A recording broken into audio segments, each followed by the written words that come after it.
Hello दोस्तों, कृष्ण गीता श्लोक में आपका स्वागत है। आज हम गीता के प्रथम अध्याय का महत्व जानेंगे। एक समय पार्वती जी ने पूछा है, महादेव जी, किस ज्ञान के बल पर संसार के सब लोग आपको शिव कहकर पूजते हैं? मृगछाला ओढ़े और अपने सभी अंगों में शमशान की विभूति लगाएं, गले में सर्प और नर मुंडों की माला पहने हुए हो, इनमें तो कोई भी पवित्र नहीं। फिर आप किस ज्ञान से पवित्र माने जाते हैं? तब महादेव ने उत्तर दिया कि हे प्रिय, सुनो, मैं गीता ज्ञान को अपने हृदय में धारण करने से पवित्र माना जाता हूँ। इस ज्ञान से मुझे बाहर के कर्म नहीं व्यापते।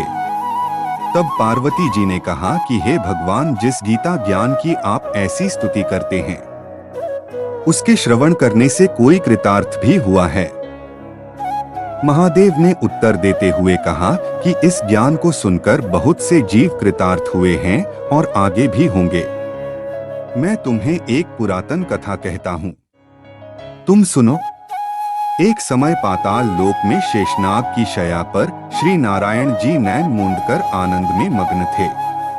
उस वक्त भगवान के चरण दबाते हुए लक्ष्मी जी ने पूछा, हे प्रभु, निद्रा और आलस्य तो उन पुरुषों को व्यापता है जो जीव तामसी होते हैं।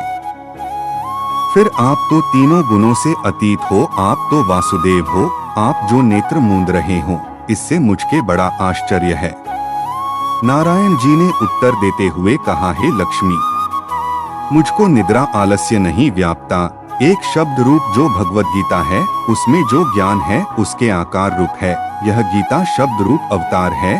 इस गीता में यह अंग है, 5 अध्याय मेरे मुख है, 10 अध्याय मेरी भुजा है, 16वां अध्याय मेरा हृदय और मन और मेरा उदर है, 17वां अध्याय मेरी जंघा है, 18वां अध्याय मेरे चरण हैं।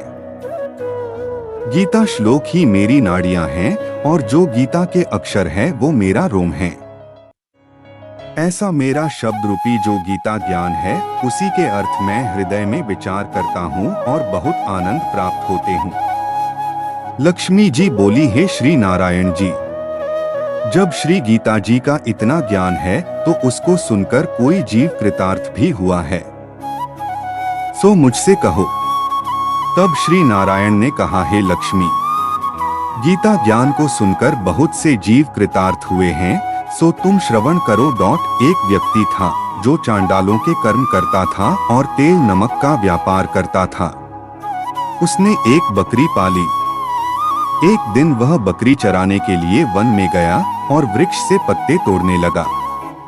वहां उसे एक सांप से डंस लिया, जिससे वह तुरंत मर गया।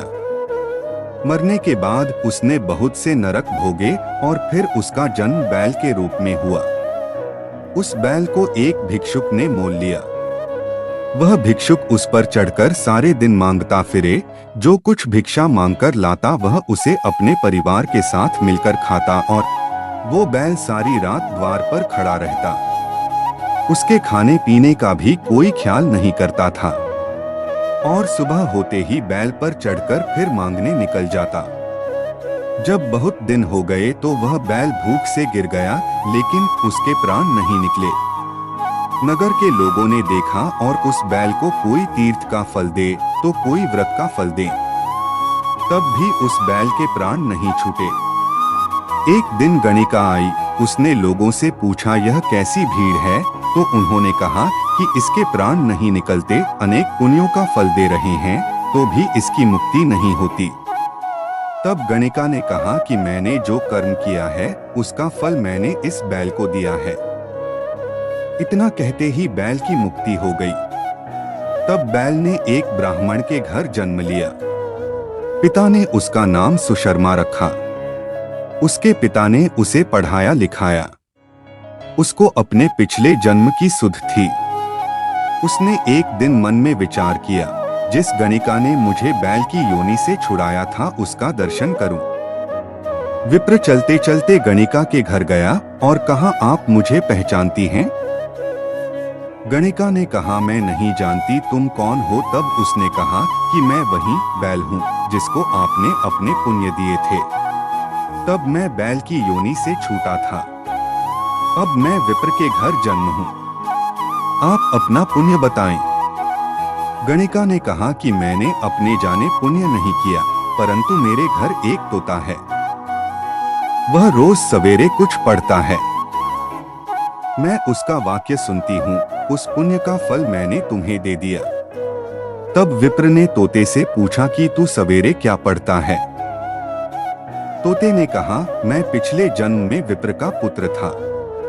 मेरे पिता ने मुझे गीता के पहले अध्याय का पाठ सुनाया करते थे। एक दिन मैंने गुरु से कहा कि मुझको आपने क्या पढ़ाया है?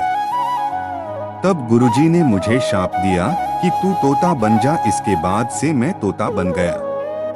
एक दिन बहेलिया मुझे पकड़ ले आया और एक विप्र ने मुझे मोल ले लिया। वह विप्र भी अपने पुत्र को गीता का पाठ सिखाता था। तब मैंने भी यह पाठ सीख लिया। उसी दिन विप्र के घर में चोर घुस गए। उन्हें धन तो प्राप्त नहीं हुआ, लेकिन वह मेरा पिंजरा उठा ले आए। उनकी यह गणिका मित्र थी। वह मुझे उसके पास ले आए।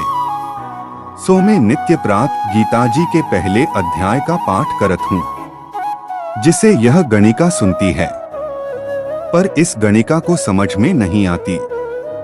जो मैं पढ़ता हूँ वही इस गणिका ने तेरे निमित्त दिया था।